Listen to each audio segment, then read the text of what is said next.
हम लोग गौ माता की कथा सुन रहे हैं। वैसे तो जलगांव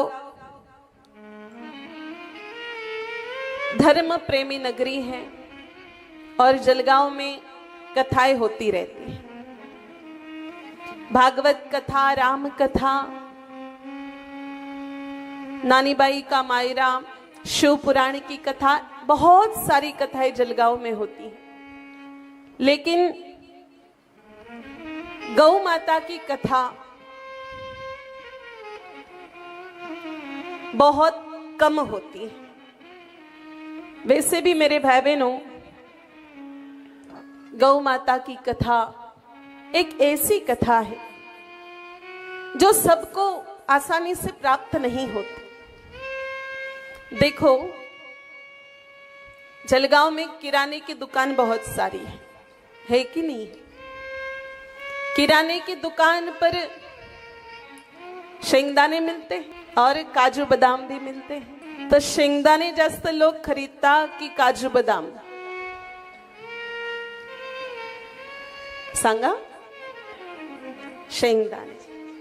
तर त्याच पद्धतीने उसी प्रकार से भागवत कथा सुनने का सौभाग्य तो बहुत लोगों को मिलता है, लेकिन गौ कथा सुनने का सौभाग्य बहुत कम लोगों को मिलता है, क्योंकि ये भी हमारे इष्ट की कथा है।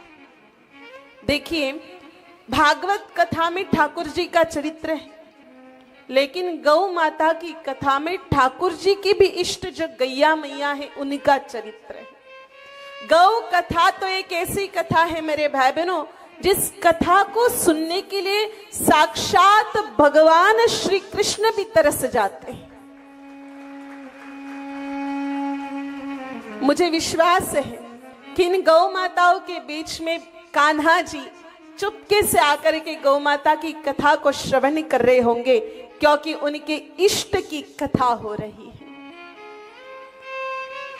और ऐसी कथा सुनने का हमें सौभाग्य प्राप्त हो रहा है। कान्हा जी को रिझाने के लिए हम लोग क्या नहीं करते हैं। कोई श्रृंगार करता है, कोई जन्माष्टमी का व्रत करता है, लेकिन कान्हा जी सबसे ज्यादा प्रसन्न होते हैं गौ सेवा से, गौ महात्म से और गौ माता की महिमा सुनने से।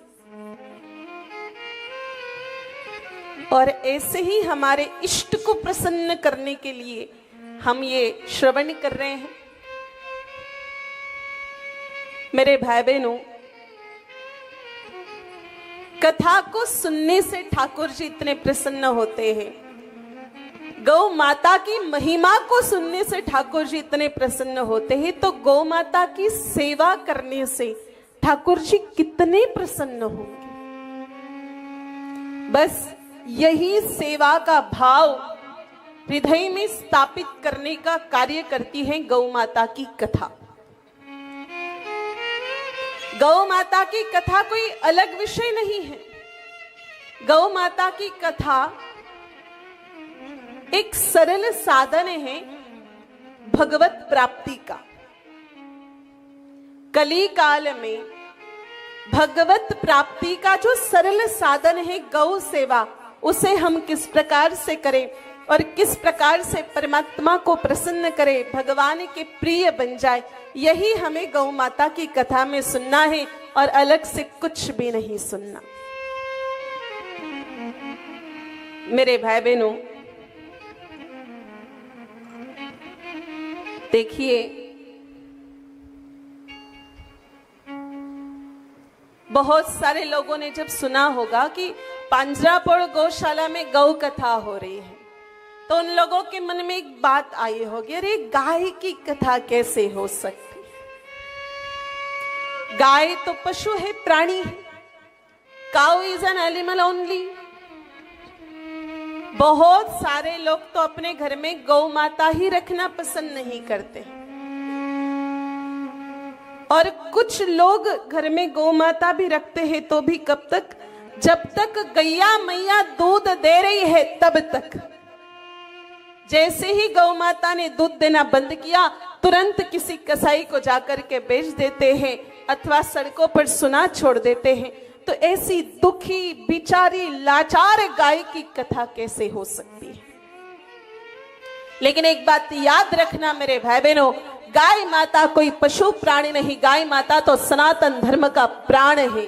गाय माता कोई जानवर नहीं, हिंदू संस्कृति की जान है, वैदिक धर्म की शुद्ध पहचान है। और इससे भी बड़ी सच्चाई तो यह है कि गौ माता तो अवतारों की भी इष्ट है और देवताओं की भी भगवान है, भगवान। लेकिन हम लोगों ने पूरे जीवन भर गौ माता को इन चमड़ों की आंखों से देखा, इसलिए गौ माता के भीतर विराजमान 33 कोटि देवताओं के दर्शन हम लोगों को नहीं हो पाए। काश हृदय की आंखों से हम गौ माता को देखने का प्रयास करते, तो गौ माता के भीतर विराजमान 33 कोटि देवताओं के दर्शन हमें हो जाते।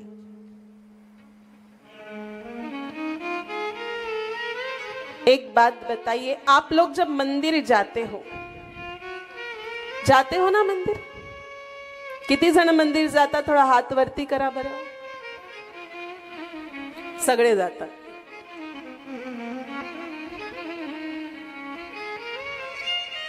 जेव्हा आपण मंदिरात जातो, सगळ्यात पहिले आपण काय करतो? सगळ्यात प्रथम पहिल्या पायरीला प्रणाम करतो, नमस्कार करतो, पुढे जातो, मग घंटी वाजवतो, मग देवापुढे जाऊन उभे होतो। त्यावेळेस 2 मिनिटासाठी आपले डोळे आपले आप बंद होता, आपोआप बंद होता। होता कि नहीं होता? बोलो होते कि नहीं होते? क्यों होते? घर से पैदल चल के आए, पैरों को कष्ट दिया, गाड़ी पर बैठ के आए, तेल जलाया, तो आंख खुली करके दर्शन करने चाहिए थे मेरे भाई बहनों। आंख बंद करने का प्रोग्राम किसने सिखाया? पंडित जी बताते आंख बंद करके दर्शन करो? बोलो बताते हैं? नहीं बताते। ना ही मंदिर की किसी दीवार पर लिखा होता है कि आंख बंद करके दर्शन करो।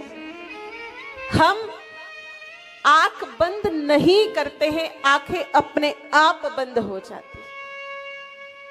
मंदिर के भीतर विराजमान 33 कोटि देवताओं की वो दिव्य प्रतिमा हमको बार बार संकेत करती कि बेटा, चमड़ों की आंखों से देखोगे तो परमात्मा की जगह पत्थर और भगवान की जगह भाटा, पत्थर, दगड़ नजर आऊंगा।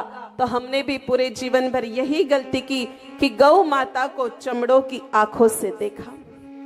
काश हृदय की आंखों से देखते तो गौ माता के भीतर विराजमान 33 कोटि देवताओं के दर्शन हो जाते और हमारे जन्म जन्म के कष्ट, पीड़ा और दुख भी मिट जाते।